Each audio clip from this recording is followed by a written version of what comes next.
Hello everyone, welcome back to a new episode of Esoteric Ebb. Last time we left off, we interrogated Drummer and mostly just stuck to this room.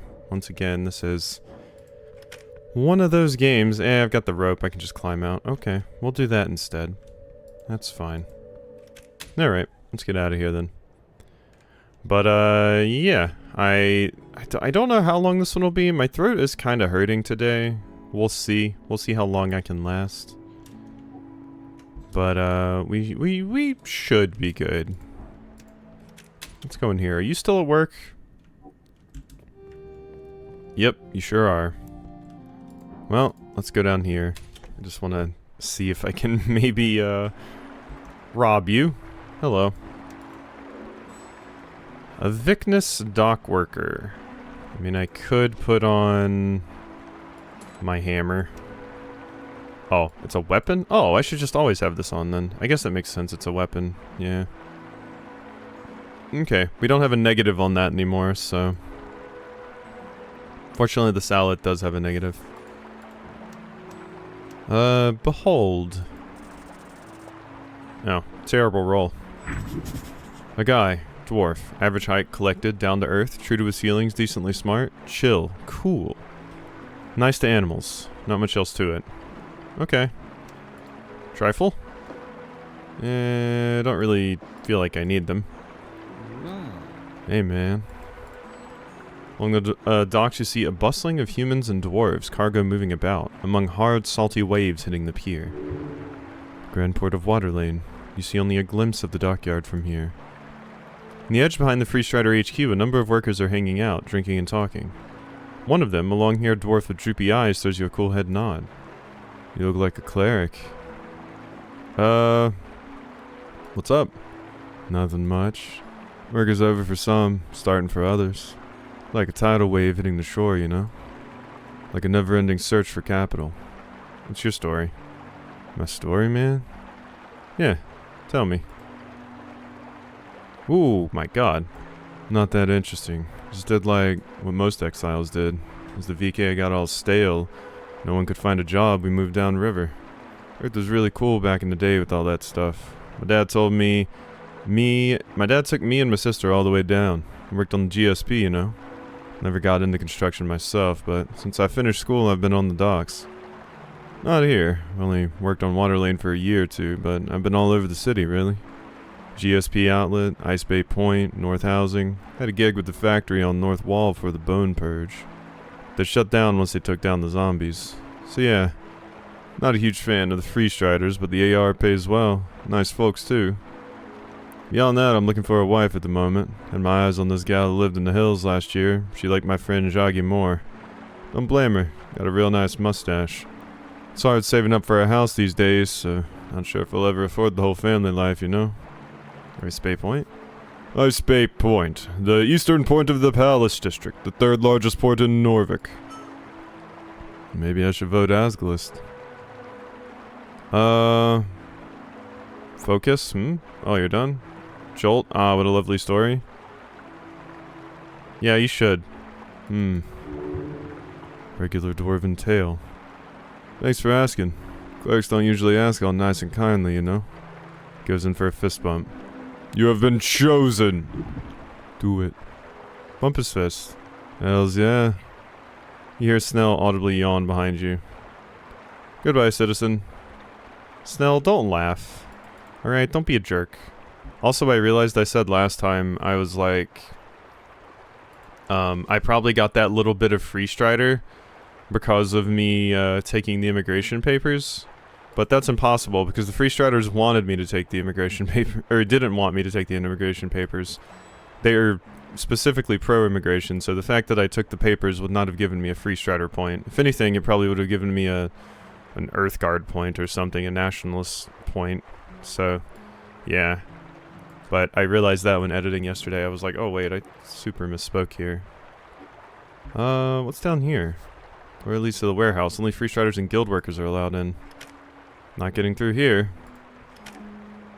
Not gonna get through here without permission. And you wouldn't give me permission, right? Mm-hmm. What can AR do for you?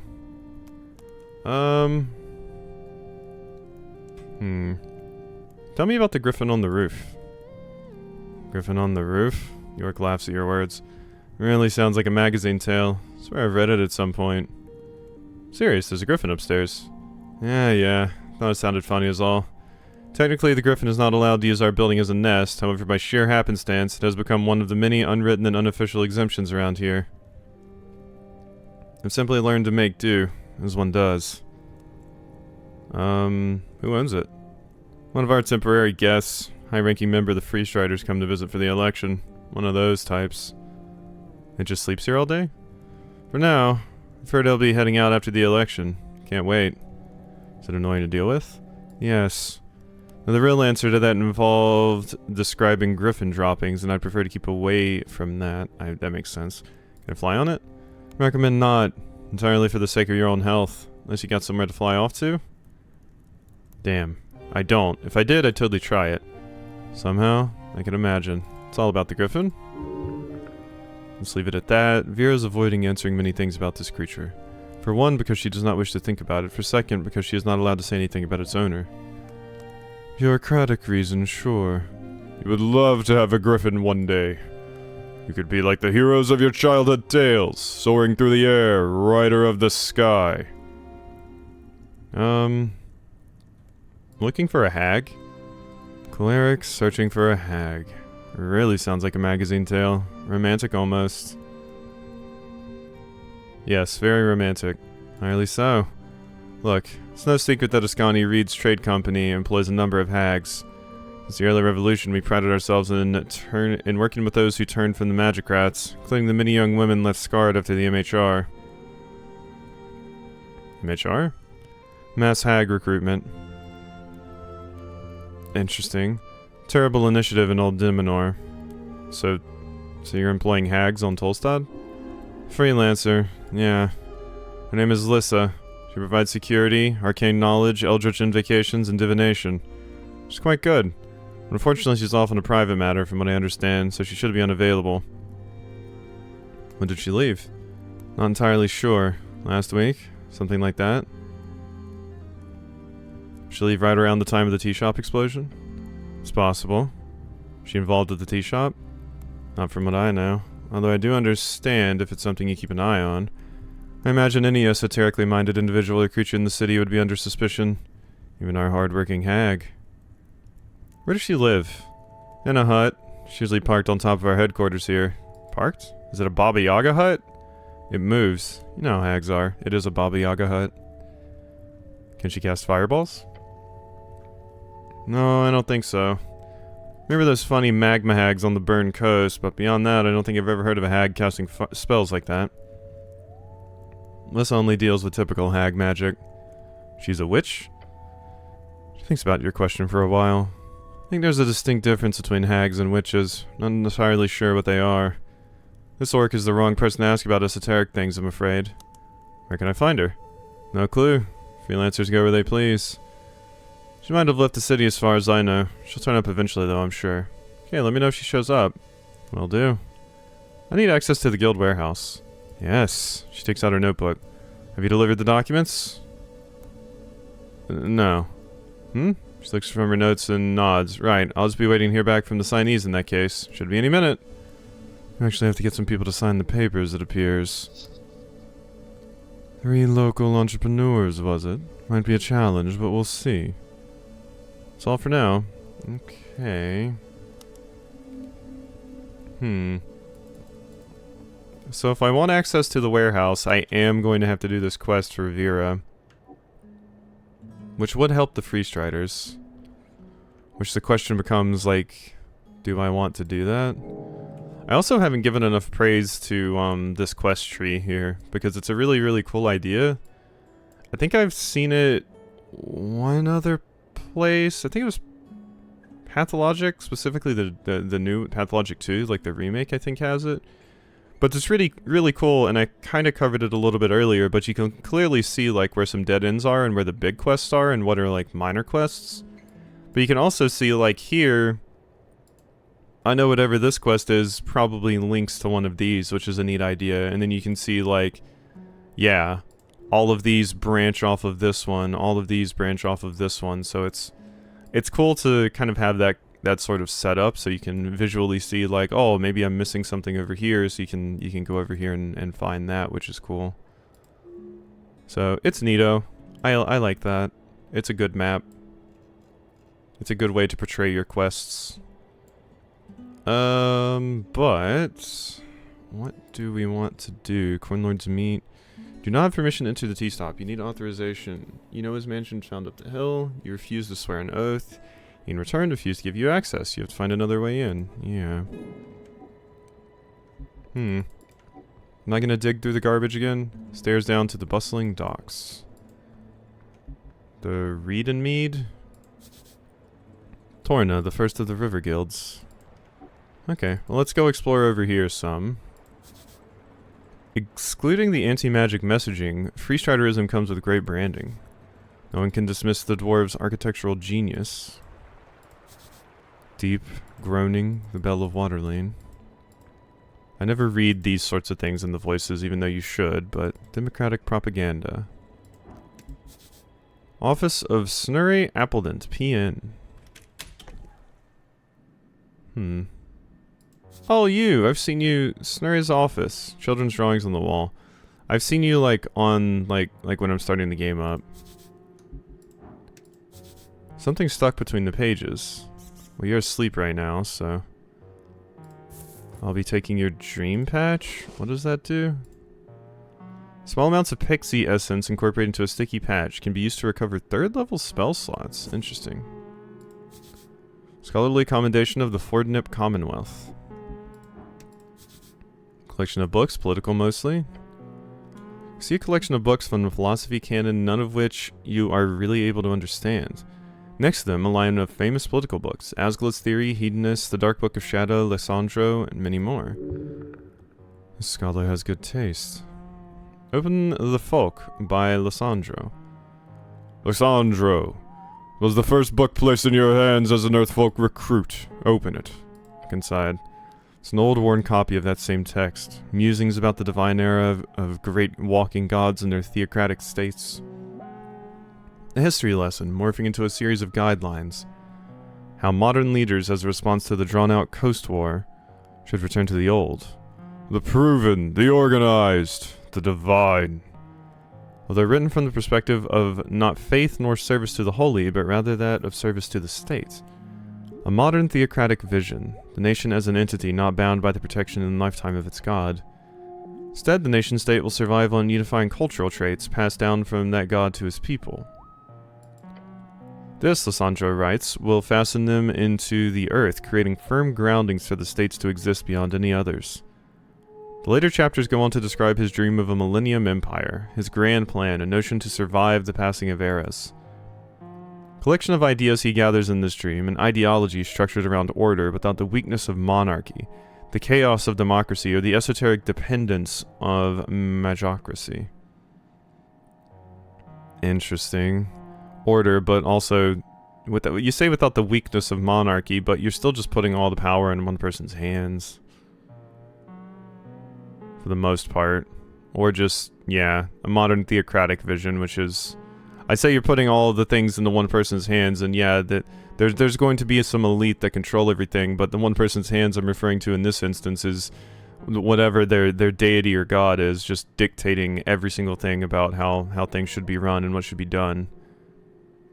And then unifying cultural traits, so stamping out all unique culture is just disgusting. Millennium Empire, the fascist ideal, yup. Yup. It's almost like you wrote directly about the struggles of today's Nordic. Dangerous ideas. Fascism has led many cities astray and reads, whatever your thoughts are, this book is used to reshape the city. You know well how effective it is. Close it and place it back in its spot. A blind manifesto by the hedonists. The book. The book. Always listen to your hungry stomach, it says with big ugly letters on the first page. You should listen to the book. And the stomach. This crazy old text. Same as always, the book begins with a tirade about property ownership. Then on the 5th page, you find a diagram showing how to ritualistically summon a demon. It's incorrect, however, on purpose supposedly. Purpose is metaphoric criticism of authoritarian governments.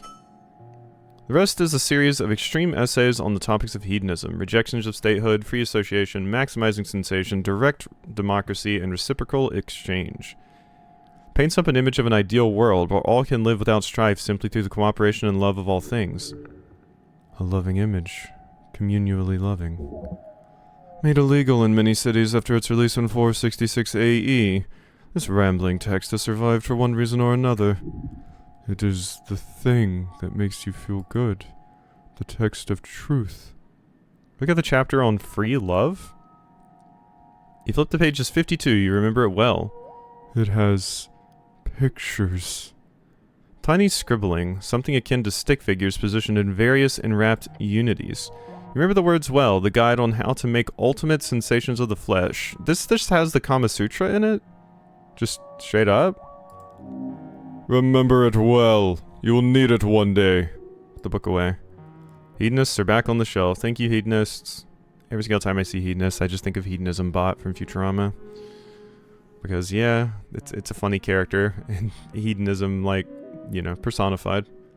Or the epitome of it. Open Memoirs of a Statesman by Nicholas Darrow. Ugh. The Coin Lord's own book. First few pages are devoted to a rambling text about the history of governing, from ancient texts from various beasts of Jor, to gods of the divine era, to several arcanist figures. Darrow then smoothly moves on to conflate their accomplishments with his own. Especially since he also includes an explanation of his lineage, that he is a firstborn grandson of Borgo Darrow, the first paladin of Earth.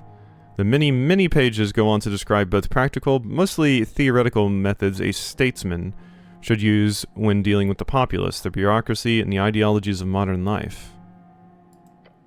Generally, the book has a rather rough tone about democracy. A quote you've heard before from this book pops up towards the end.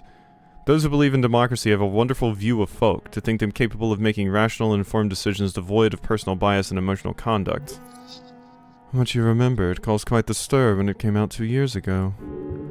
Quite anti-democratic.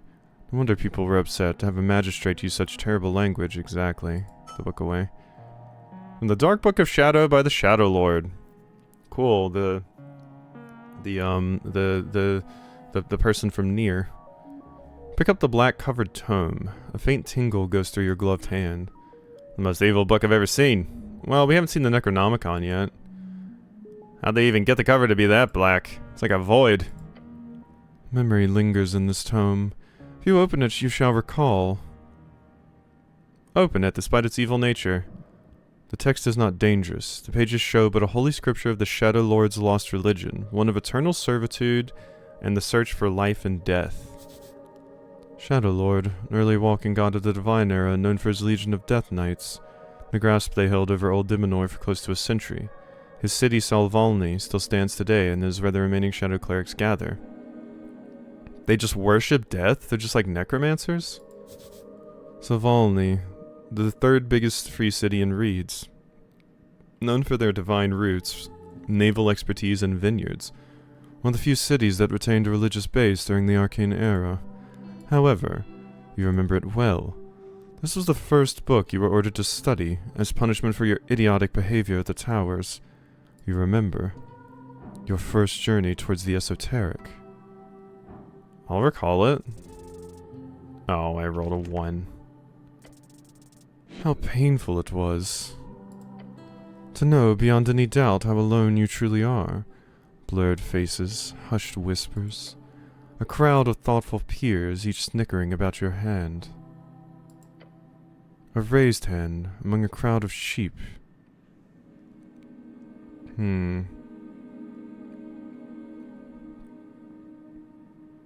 Oof. Patriarch, it's not just a religious text. They stare at you. It's a spell book. Those were the words. Oh, how they laughed. He asked you to prove yourself. So this is me saying something in class, and yeah, I'm the outcast that everyone's laughing at. And I say, it's not just a religious text, it's also a spell book. Yeah, he asked you to prove yourself. So you did. I went up to the Patriarch. I took the Book of Shadow. Yes. Then I... Yes. Memorize Detect Alignment.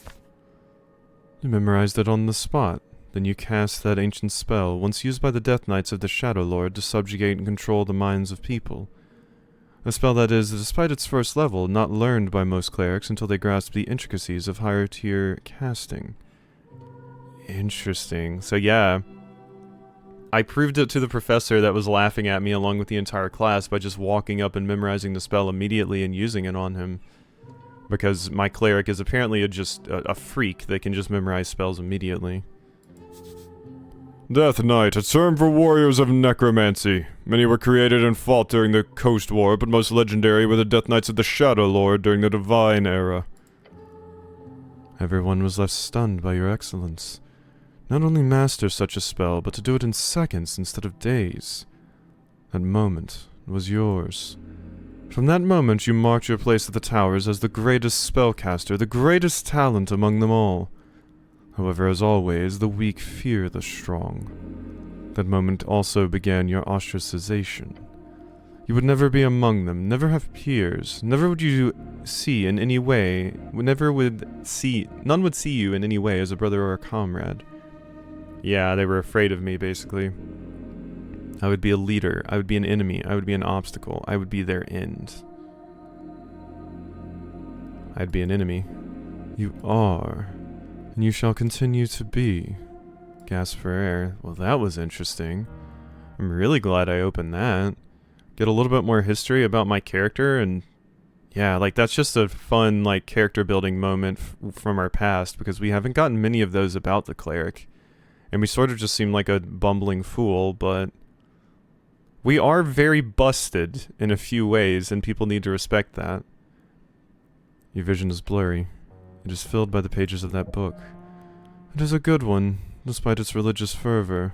I wonder if I would have gotten an even better spell if I had gotten the check.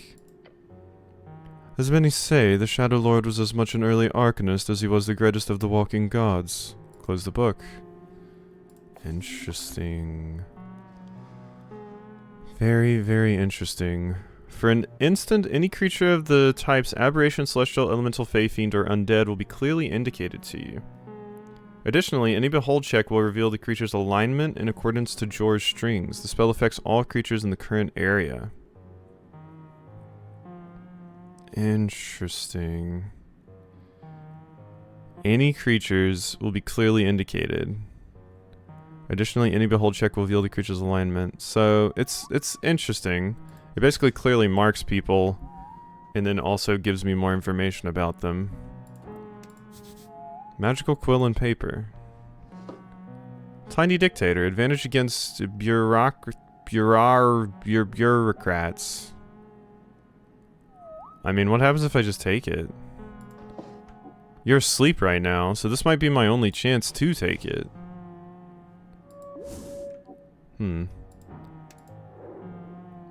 Intelligence. Scholar Snurre Appledent. I kind of want to hold off, right? Like, it's a really good thing, but it's also yours? So you might get mad at me if I just steal it while you're asleep, because it seems pretty important to you. And it also gives +2 intelligence with no downsides. Which makes me think that, yeah, this is a really good thing, so there's probably a negative to stealing this. I'm gonna talk to you first, after I behold you, of course. Maybe this is a bad call. God, I'm really not doing well with these today. Scholar of the Fordnip Commonwealth, a man working out of Hole in the Wall. Alright. Take a step into the cramped office, standing in front of a sleeping halfling. Hello? Oh, he moans and slowly opens his bushy eyes. His confused gaze focuses on you. Life is pain. What? Terrible, terrible pain. Oh, he mutters and rubs his face. Wrinkles fold over one another like waves on a storied sea. Are you... He looks at you with his weary expression, then he rubs his nose and sniffs twice. Are you here for the invoice? His words came out in a stilted halfling accent. What? The invoice! I don't have any invoice. Not for you, at least. You don't? Oh, hold on. Already paid that invoice. You're here for something different. He leans in, facing Snell. Hope Queen Goblin has no quarrel with this old scholar. I was up upon... Nah, we're here on city business. I'm exploring random buildings and yours was unlocked. That's not... You are a trespasser of benevolent intent? Yes, that's not too far off. Curiosity is absolutely vital for keeping the old brain in motion, so I commend you, cleric. And you as well, my goblin friend. He looks around, grunting. Can I get either of you some fucking water, or... He wields swear words like coastal winds. Oh, thank you. Companion replies very quickly. You're Scholar Appledent, right? Me? Yes. I'm Snurre Appledent, he says and bows his head in the chair. Scholar of Fordnip University. Dedicated service to the progress of AIS. AIS? Alignment Intent Studies. Primarily, my expertise lands on the topic of alignment and its many historical and contemporary applications. Some bullshit, I will tell you. These days, I mostly deal with other forms of study. Specifically, I run this office here on the experimental technique of psychoanalysis. What kind of magic is that? No magic at all, although there have been some detect thoughts involved at some points in the development. There's a form of mind healing, as they call it. I'll be one to call it support instead. It's essentially the idea that the mental present is shaped by the mental past, and that through dialogue, our unreleased unconscious ghosts can be vanquished. So you're a therapist? So it's talking about feelings? I know, truly horrifying. A Rezian friend of mine once told me this joke, and I apologize if it's too vulgar for your taste, but he sputters out the words through little chortles. Listen to the vulgar joke. Right. A cleric, an arcanist, and a rogue delve into the lair of a succubus. The fiend defeats all three men, throwing them in her dungeon. But she grows a fancy to them, so she offers them a choice. For each man who can successfully satisfy her, she will let that man go. Otherwise, he speaks with little fits of laughter in between, she ends them, so to say. This is going to be a long tale. It is sacrilegious, you'll have to beat the gnome. What a rambunctious tale to go on. So the three adventurers debate in which order to go. Eventually the rogue and arcanist decide the cleric should go first, as he is a virgin and will be least likely to increase her standards. Goblin companion rubs his eyes as he listens to the joke. The cleric, being divine and so on, prays to his god and goes to the fiend's bedchambers. He comes out 10 minutes later completely unharmed and gives a thumbs up to his two friends, who of course must feel a great sense of relief. The arcanist goes in next, confident and arrogant. The cleric could do it, the fiend must be easy. Within minutes his bones roll out of the bedchamber entrance, the man having been incinerated by hellish flames. The rogue is horrified, but realizes obviously the arcanist overestimated his abilities, so he carefully enters the bedchamber, ready to put every ounce of effort into it. Less than a minute later, screams erupt from the bedchamber and the rogue's lifeless corpse falls out of the entrance. The cleric prays for the souls of his comrades and gathers their remains for a burial. The succubus steps out, smoking a cigarette. She tells the cleric, "My, your friends were truly terrible. They were just fumbling about down there. At least you managed to touch it a little." To which the cleric responds, "You are truly an awful creature, and I will pray for your presence to be exorcised from this plane of existence every day until the day I die." Did the succubus just have a fetish for being hated? Was it hate sex? Then, before he walks away, the cleric also adds, "Oh, but I did heal that horrible wound you had between your legs. Hopefully that makes you less evil in the future." Ah.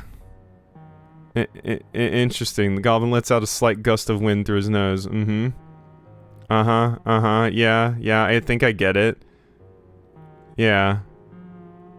Your friends were truly terrible. They were just fumbling about. At least you managed to touch it a little. Truly an awful creature. Yeah, I did heal that horrible wound you had between your legs. So, is the wound we're talking about, is it like an STD? Or... You're saying wound. Did you just... Oh my god. Wait, no, I get it. They were just fumbling around. At least you managed to touch it a little. So you're saying the cleric basically just closed the vagina? Is that what we're saying? I managed to heal the wound you had down there. You just completely closed it up, so now she just has nothing. And that's why the other two couldn't do anything, because she didn't even have genitalia anymore. I guess? Is that what you're going for? Am I being stupid? Yeah, hopefully that makes you less evil. I think that's what it's going for. I'm going to say I don't get it, so they explain it just in case. I don't get it. Oh. The halfling chortles loudly. My kind of humor, you might say. In short, you can view the succubus as an evil in the world which religious fervor would pray to repair. However, such reparation could also lead to a not-so-optimal path. He keeps on laughing. Or most simply, you could say it's a basic allegory for alignment itself. The cleric meant well for all intents, but his actions cost the lives of both his comrades. Is that evil or is it good? And so on. Okay, you didn't actually explain, but I think I get there. Yeah, I mean, I got this part, yeah. Either way, psychoanalysis. Yes, that's what we were talking about. It's about your feelings, thoughts, memories, choices you've made, things that may have happened to you. They can bog you down, so to say, and the goal in my clinical practice is to root that out in my patients' minds and help them aware of repressed negative baggage, if you will, so one can move forward more speedily. Sounds like you're moving a curse of the mind. In a metaphorical sense, yes. But it's not the only thing I work on here. I'm currently exploring the dream of anima, animus. Dream of man and woman. You dream about men and women? Sometimes. But the dream is just a concept of understanding gender ideologues. Beyond that, I also focus on my own unverified theories. He slaps his knee and grins. The folk spirit. Have you heard of it? Sounds like a collective folk view on morality. Is that some kind of unified moral or ethical code of a people or culture?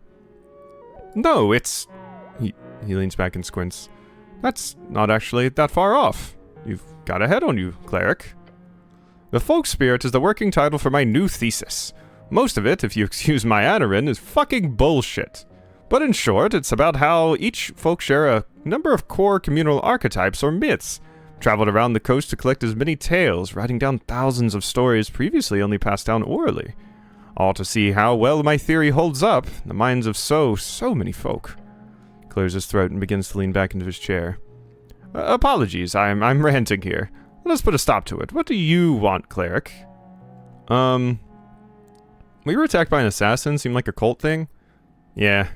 Had this iron mask on, real creepy. Ah, cults are not as common these days, but a few still spring up from time to time, of course. What did the mask look like?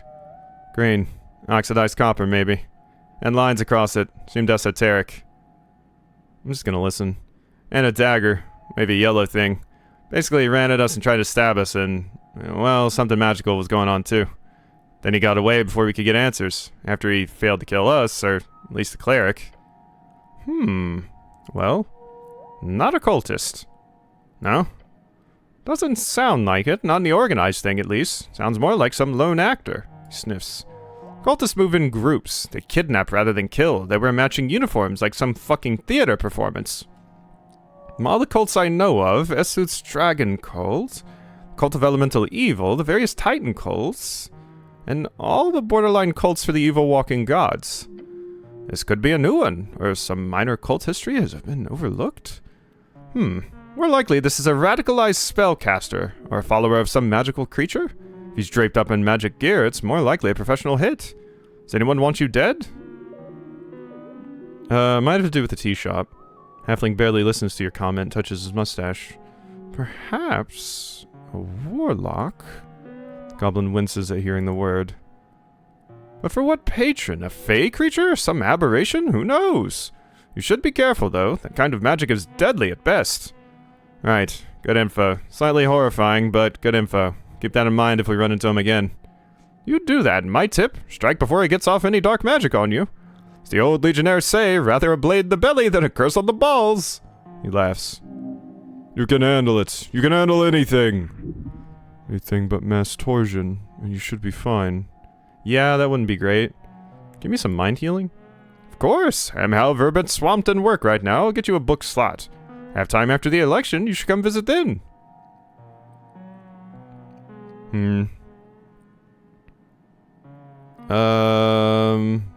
I'll probably forget if I'm being honest, he laughs. That's fair, I am forgettable. Truth be told, I'm very overworked. I'm struggling with a certain topic. Makes a noise that might have once been a cough. The old man is frustrated. He's trying to avoid even thinking about it. What? I'm focusing on a specific idea of civics. The idea of two opposing faces of your ego, masculine and feminine. But I just can't seem to get past a certain hurdle, obstacle. Explain. You see, there's a work called Book of the Mind. It is, in my opinion, civics' masterpiece in the figurative sense. Oh, it's like a secret book hidden deep in some dungeon? Oh, no, I own several copies. It's a rare edition of this book, which contains a rumored so-called final foreword from Civics herself. In this foreword, he apparently reveals a revelation about his categorization of the psyche, specifically on the topic of gender. Might be nothing, but it would be highly interesting to get my grubby hands on it. He leans in and whispers, and more importantly, would bring me great pleasure to know how much Cervidix would be spending in whatever the Xenian mass grave he's buried in if he knew a halfling like myself was pioneering in his footsteps. He wasn't a fan? Like most humans of his era, he was very, let's say, humanity first. Snurre leans back in his chair. Final 6th print of the book was only printed in 10 copies. The publisher then hiked up the price in order to sell it to collectors. Those collectors have then spent the last 3 decades making these copies as a form of investment, making sure to keep the content of that foreword a tightly guarded secret. It's about gender, then it's better to keep it a secret. Oh god, no, I'm not saying that. Smart way of making money. How terrible. A scholar's word should be freely available. Nothing is ever free, even if it is free.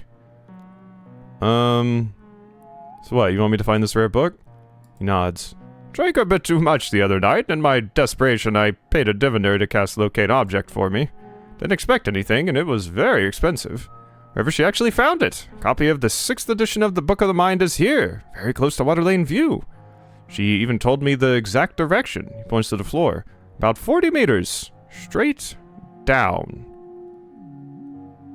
Meters. Right. That's something like 100 feet. I was about to say, we're gonna do the metric system. You should all just be using the metric system. Are the nationalist Earthguard people trained on Imperial? That would be hilarious. Something like 100 feet. 150 maybe. Sorry, the diviner was a freestrider. You know how they're like in Reed, silly decimal people. Oh god, yeah, okay. Well, I mean, I like the metrics more. It's in the city below. Yes, exactly. You trust this diviner? Well, trust might be a strong word, but she was connected to the freestriders, and while they are ruthless capitalists, they would not keep a scam artist around. Or if they did, it would be very funny, of course. What was the name of this diviner? Lisa, I believe. He sniffs. Oh! She used to have a hut on top of the freestrider building. Wandered away, I think. Wandered? He makes little walking motions on his fingers. Skadoodled, as they say. She seemed kind. Hope she stops working for those fucking parasites. I kind of like you too. You're fun. You're it's like a weird uncle. It sounds like a quest. Sure, why not? So many side quests, Smell mutters to himself. Delve into the dangerous tunnel below and get me that book. Don't get yourself killed, and in exchange I will, well, what the fuck kind of reward do you want? I want you to teach me how to be a man. I want you to heal my broken mind. I want you to heal my broken mind. Impossible. No one can fix another's mind. I can promise support, but no guarantee. Choose something else. You swear a lot. Yes, fuck you. Life is pain, get over it.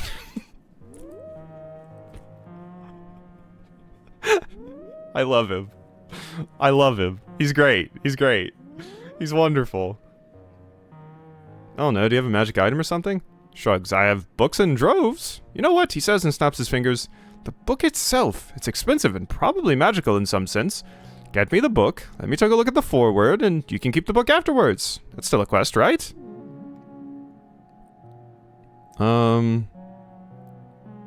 It sounds wonderful. I love quests. I'm not an expert in what kind of weird shit is down there, but the city below is dangerous, so don't wander blindly. Good luck, cleric. I want to inquire about this folk spirit. Imagine, if you will, the origin of our stories. All stories. Yes, all of them. Sentient folk, we clearly have the base ability to come up with random ideas and turn them to emotionally resonant tales. Tales that explore the condition of life itself and make us feel many things. But an interesting thing happens if one were to study the core parts of these stories. Are we getting to like the... It was in Zero Escape, and it was also in Control. Synchronicity, the idea that humanity has a collective conscious, that we all kind of share certain ideas about things and come to the same conclusions, even if we're in different, like, localized areas or even have different cultures or grew up in different circumstances. We all still have, like, a baseline conclusion about some things. Interesting thing happens if one were to study the core parts of these stories. That even if we look at stories crafted in entirely different bands, separate isolated tribes, or even in worlds outside Jor itself, there's overlap. Yes, no, this is interesting. I would sit down and have a conversation with this character because you're just like a dorky, happy professor. But this idea is something that I actually wrote a paper about in college, specifically the idea that, I think I've mentioned it in this game before even, the idea that both Europe and Asia all came to the conclusion that we should suppress women, and men are superior to women, despite the fact that they had completely different reasons for doing so. Like, you know, Christian Europe had the fall, which, you know, specifically Adam and Eve being tempted by the apple, etc., all of that. And in China, for example, which a lot of other countries around the time were influenced by China's, you know, schools of thought, like Confucianism and things like that. All of those also came to the exact same conclusion, just for different reasons. And in Confucianism, it was that with yin and yang, women specifically have, like, the negative portion of that, and men have the positive part, and they balance each other out. So, and then that, you know, extended to various other schools of thought beyond Confucianism, like Taoism and things like that, and then those ideas then prevailed into other areas. It's interesting. It's interesting.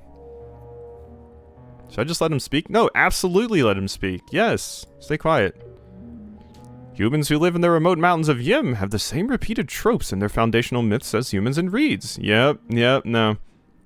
I've learned about this too with the current book I'm reading about Roman emperors, that, like, you know, a lot of something that they specifically point out is we can learn things about a lot of the stories that are told about emperors and things like that, but there's also specifically some stories that are just retold about any person in power throughout history. Like a story that was told about a Roman emperor could have been the exact same myth or story that's told about, like, you know, a British monarch much later, obviously. Which is interesting, and part of that is just, like, you know, people using the same story to, you know, explain their feelings on a particular person in power. What this is more so talking about is, like, origin stories and myths being the same across, you know, multiple cultures and religions in some ways. Same for halflings. The Stormbloods of Kargamesh have the same variations as my people in Fordnip, despite being separated in esoteric evolution by at least 10 millennia. As if every folk is haunted by a spirit, like an unconscious collective dream of concepts and ideas that follow us. It is so interesting that I keep running into this idea in video games. Like, it's happened in... The first instance I remember it really coming up was Zero Escape, and then it happened in Control, and now it's happening here. The synchronicity, shared consciousness, collective consciousness, collective subconscious, rather, of humanity and all of us sharing certain thoughts and ideas is very interesting. Even when those separate folk originate from entirely different worlds, could you imagine? Two folks arrive through separate gates of Jor. They're alien to one another, culturally, spiritually, biologically, yet they share those core myths. That is what I am studying. That is very interesting. Yes, I love this. I was the person that would go to office hours and just talk to my professor about concepts sometime if I found it interesting, or stay after class and chat with them about it. Because usually they wanted people to come to their office hours anyway, because they have to be there, but if they don't have work, they're just sitting there. That's very interesting. Isn't it? Most importantly, it's provable. Unified soul of a people. What happens upon merger? How is it provable? Reproductibility, analysis, Cultures and folks who had no contact with one another, even originating from different worlds, both have the same core myths. Narrative traits, archetypes, repeated tropes. It's the same method used when uncovering ancient dead languages, using common denominators to narrow down similarities and differences. He adjusts his mustache. Now, there hasn't been that much reproducibility yet from my peers. Reproducibility, not reproductibility. Still working on getting other scholars in on this topic. Is there a folk spirit that's better than the others? Better means nothing. There's so much weight put into making one greater in some perspective than others, and it's just a ridiculous game of dick swinging. Of course, I also hate this horrid idea that every culture is amazing and wonderful and, everyone is holding hands and dancing together. No! Every culture is equally terrible. They're all specialized. These symbols we produce are clothed in meaning based on lived experience. Human living in the frozen tundra will derive and require much different practical uses of those core myths than a man living in the harsh deserts. Yet each folk type has its own fundamental traits that these symbols represent. It's very interesting. It is a lot of junk with some nuggets of gold, that much I will say. I mean, that's studying history and culture in a nutshell, isn't it? You get a lot of, weird stuff, but in, primary sources that you're like, can I trust this author? And yeah, they might just be completely lying out their ass, but you can still use the fact that they're lying out their ass on certain topics to kind of explain what was going on politically and culturally during the time. Like, something that's covered once again in the book that I'm reading about the various emperors of Rome is there's sometimes ridiculous fabricated stories, which, yes, those stories exist. We can know that they're ridiculous fabricated and prove that they weren't actually happening, as this character is saying. But the more interesting thing is to examine why this person felt the need to say that anyway. Did they make up this ridiculous story about the emperor to try and delegitimize them? Did they make up the story because the emperor was hated by the people and, they were trying to rise up against them, and by having this sort of basically propaganda or fake stories about them and help them? Was it a political move by an enemy of the person in charge that was looking to depose them and replace them? There's a lot of interesting takes you can get from just reading primary sources and reading between the lines on them, even if they are, totally fake. What happens when two folk types merge? Ah, yes. He lifts a finger. No clue. He's honest. It's even harder to pinpoint due to the nature of merging cultures. In cases like humans and dwarves here in Norvik, there's more data, but not enough to say anything of note. It seems to me like the folk spirit remains pure, in a sense, in one direction or the other. For example, humans can obviously reproduce with dwarves, but the offspring is always, aesthetically and biologically speaking, very human. Which does not make sense biologically. We are, scientifically speaking, different species. Dogs do not breed with cats, do they? The same effect can be seen in most functional folk mixed breeding. Logically, it should not be. Evolutionary adaptation dictates the creation of a mixture, not a one-sided creature. So it is theorized to be some type of powerful esoteric effect that allows this reproduction to take place. In the scholarly community, we call it the OSO effect, one-sided offspring. You know a lot about this topic, huh? Once again, I'm afraid this is all coming from experiments performed by arcanists. Horrifically so. One side is always dominant, huh?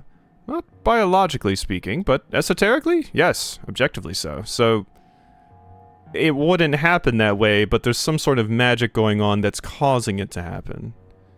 Interesting. There's some, sort of curse placed on, everyone but humans, basically? There's a list of this hierarchy in some textbooks, but it's a pretty taboo topic, as you might imagine. Doesn't that mean the dwarves would eventually stop existing in Norvik and just become human? And you think the folk spirit follows the one-sided offspring? Doesn't that mean the dwarves would eventually stop existing? I don't think so, because the culture would still persist. The culture would still persist, I mean. And you think the folk spirit follows the one-sided offspring? Maybe. I've not done enough work to say anything for sure, nor have I been peer-reviewed, nor am I a very sane or stable individual. He grins. I think I understand now. Goblin crosses his arms, ready to hear your comment. Halfling scholar leans back in his chair.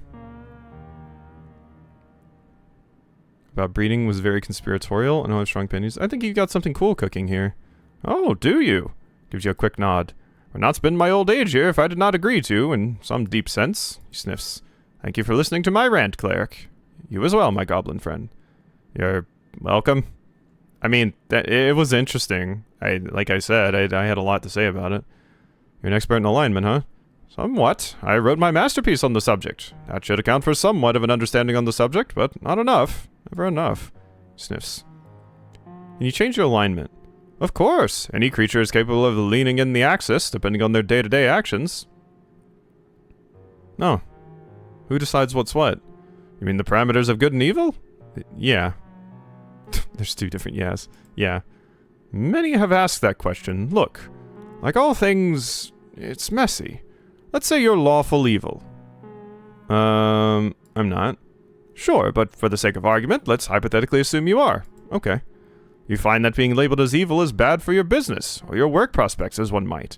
So you choose to donate a large sum of money to a charity that will inevitably help thousands. You might even save some lives with those spent coins. In this case, you performed an objectively good, selfless action for evil, selfish reasons. So what happens next? Points at you. Nothing. Ah. You remain lawful evil, but let's change the parameters. Instead, you are a lawful evil man who genuinely wishes to repent, to pay for the many evil things you've done in your life before. This man performs a selfless action with the intention of selflessness, then all of a sudden, it will begin a shift in his alignment. Intention is all that matters. Yes. The fact has obviously been studied for centuries. It's aptly named Alignment Intent Studies. Well, I mean, I like that because I don't like the idea of rich assholes being able to change their alignment slightly by just being like, I'll give some of my pocket change to the poor and then that will make me be good so people will like me more. No. You still got to be an ultra-rich person by stepping on others. You can't just easily wipe all of that away by giving some of your, you know, ill-earned pocket change to charity. I personally received my scholarship through studying delusional intent. We gathered a large amount of very mentally unwell people, mostly from local prisons and post-war reads, who truly believed in a very different worldview than most others. For example, this one man was certain that he had to kill his fellow man, or the world would end, one murder a week. An extreme delusion. However, any detection spell showed him to be neutral good, and he felt terrible about all the murders he had committed. He was not selfish. In fact, he was more selfless than most, willing to perform acts that horrified him in order to save us all. The objective outcome of his actions mattered not, no more than the outcomes of the action of a person under a charm spell. Interesting. Yeah, no, that makes sense. What if you're not smart enough to understand your actions? How do you end up at your alignment to begin with? Are you born with it? No. All creatures are born true neutral. Yeah, that makes sense.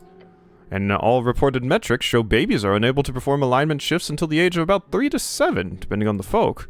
But interestingly enough, it's shown that most people will only perform 1 or 2 alignment shifts in their entire lifetime. Scratches his cheek and sniffs a couple of times during adolescence. After that, less than 1/10 of folk will ever shift again. It's fairly substantially verified data as well. Interesting. I definitely changed in, like, my 20s. Quite a bit. Well, I guess it started when I was in high school and then changed more in my 20s. And hell, even now I'm changing a lot as well. It feels like, you know, but this is talking about alignment. So essentially, despite having free will, folk will always lean towards the natural behavior over time. So we're slaves to our natures? On broad scales, when looking at data, yes. But it was Civitics who wrote, "There is no honor in branding a naturally selfless man as good. There is all honor in a selfish monster receiving the same title." Remember that. There is no honor in branding a naturally selfless man as good. There is all honor in a selfish monster receiving the same title. Interesting. Not sure I agree with Civitics on a lot of things. What's the difference between alignment and personality? Not too much correlation on paper. Studies on personality show that there is overlap. Conscientious folk tend to be more lawful. Neurotic and open folk tend to be more good, to a minor degree. We're talking about still unverified and very minor correlations. Wait, does that mean everything I do is branded as good, evil, chaotic, or lawful? Even this that I'm saying right now? In some small sense, yes. The very act of speaking, no matter what you say, will always give you very, very small points in any direction. Although, could you imagine trying to keep track of it all? It would be insane. So, no person would ever go to such lengths. So, no need to keep track of stuff like that. It would only drive you mad.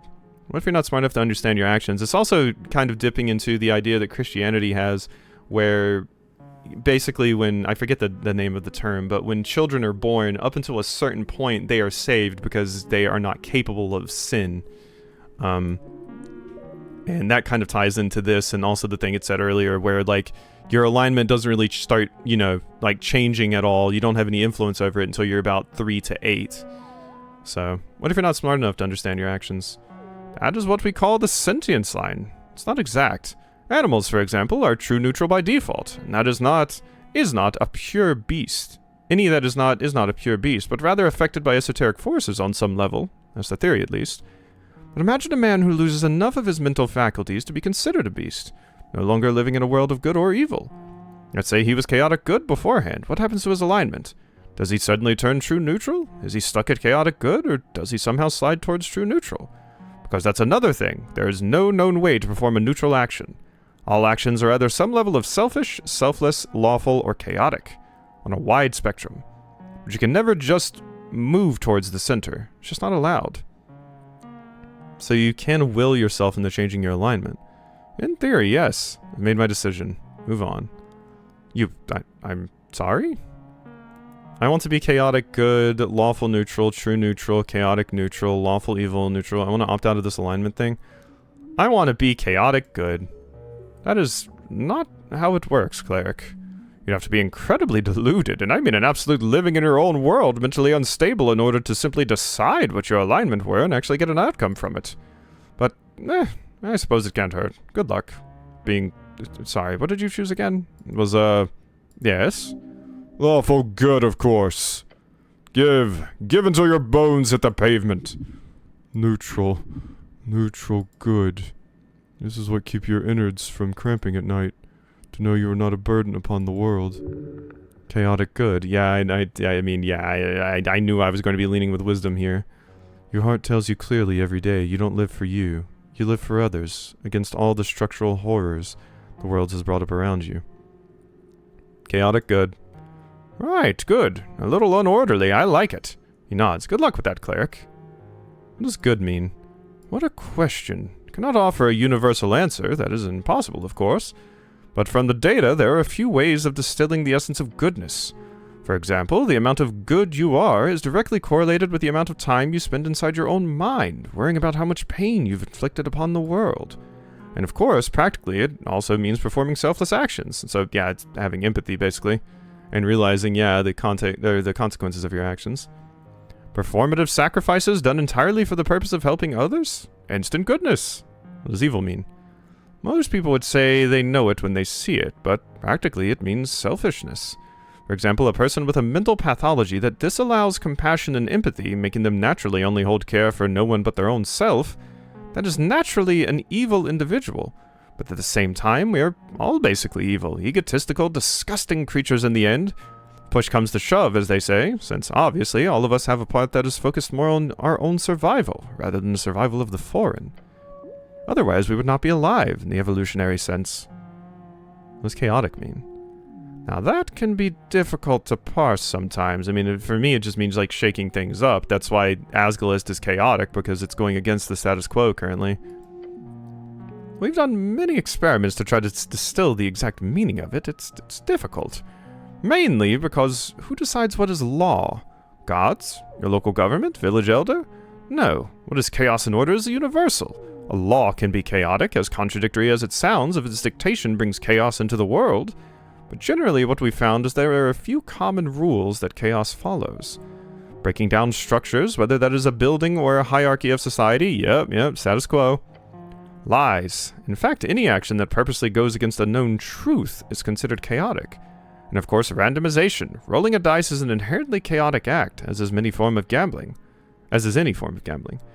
That's actually one of the easier ways of measuring chaotic behavior. We used to go to a local gambling parlor. Good times.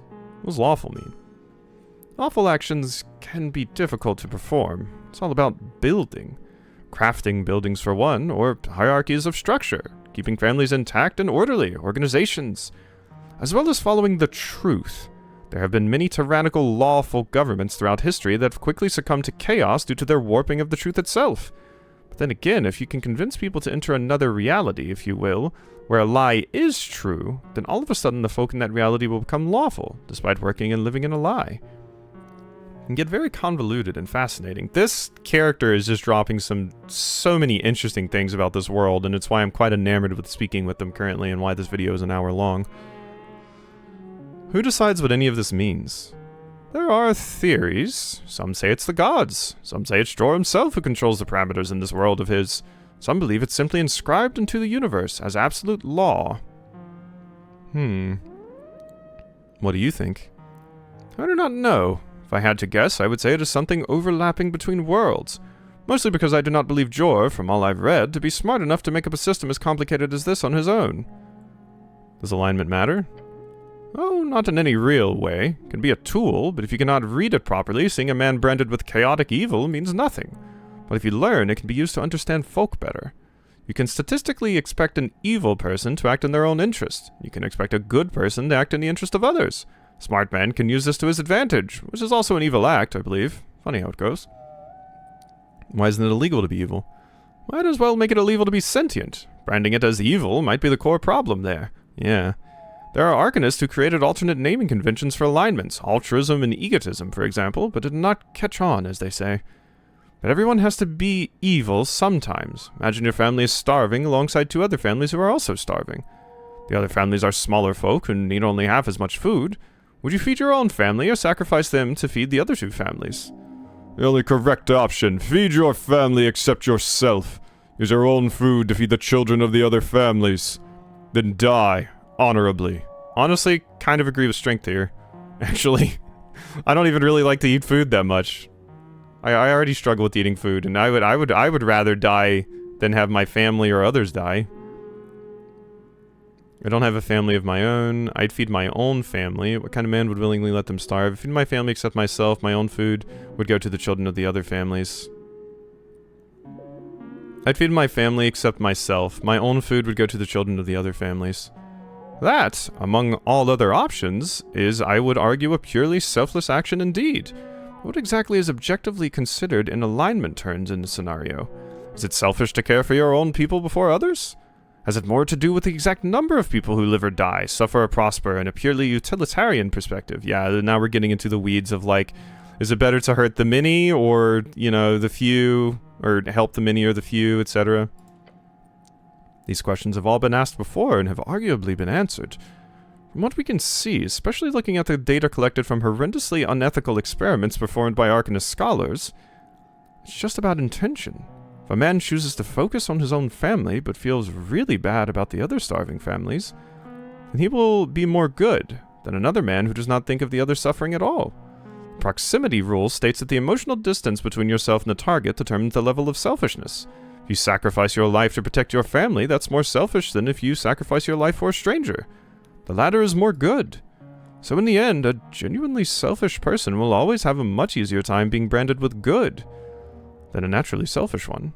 Scratches his hairy eyebrows simultaneously. By the gods, I talk too much. Make me stop. No, I love this. It's all about alignment. Okay, good. Wipe some sweat. Oh my god, there's so much more.